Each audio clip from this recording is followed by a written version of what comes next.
Ayun guys, meron na naman akong pato. Ay, magluluto na naman bukas ba. Natatanggal pala to. Lalagyan ng mainit na tubig. Natanggal sa may dila. Binuhusan ko siya ng mainit na tubig kasi mamarinate.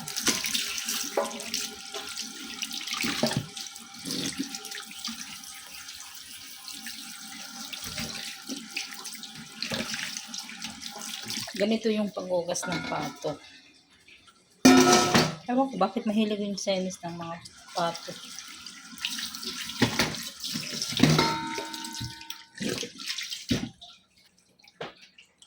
Malinis na to. Nirap ko rin siya ng asin. Lalagay ko siya dito para tumulo. Dito ko yan siya mamarinate. Kasi lalagay ko sa ref. Ito naman, malinis na rin ito.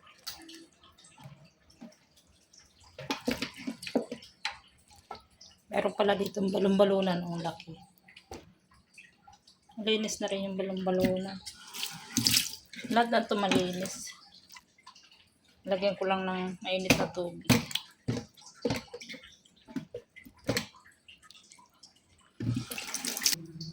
So, ayan. Siya. Okay na to siya.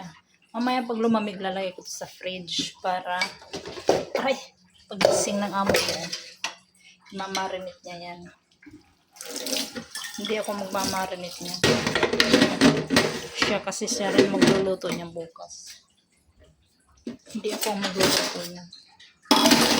Amo kong babae.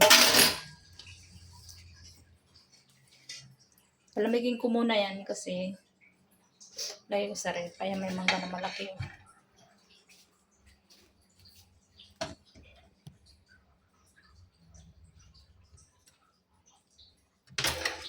Bukas may bisita daw, mga 5 na tao.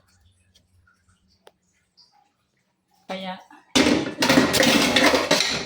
magluluto na naman siya ng pato. Isang araw nagluto pa lang yan ng pato. Nakakapagod magluto ng pato guys kasi 4 na oras. 4 na oras bago matapos. Ito may init ko eh. Ayan. Nakakait sa labas.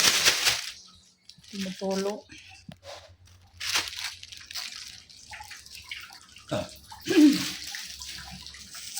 Maganda dito yung lugar ko. Nilinis ko yan dyan. Kaya hindi magulo.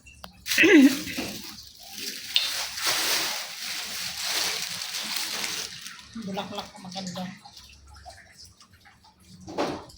So yan, pasok ko tayo.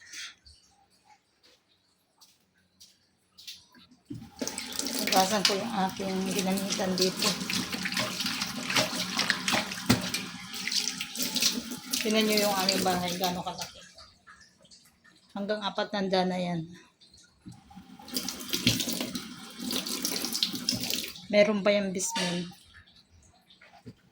Yung basement, pakita ko sa inyo. Ayan. Punta sa baba. Kaya sobrang laki. So yun ang aking video guys. Ayan ang aking pato na imamarinate mamaya. So ayan lang. Bye bye.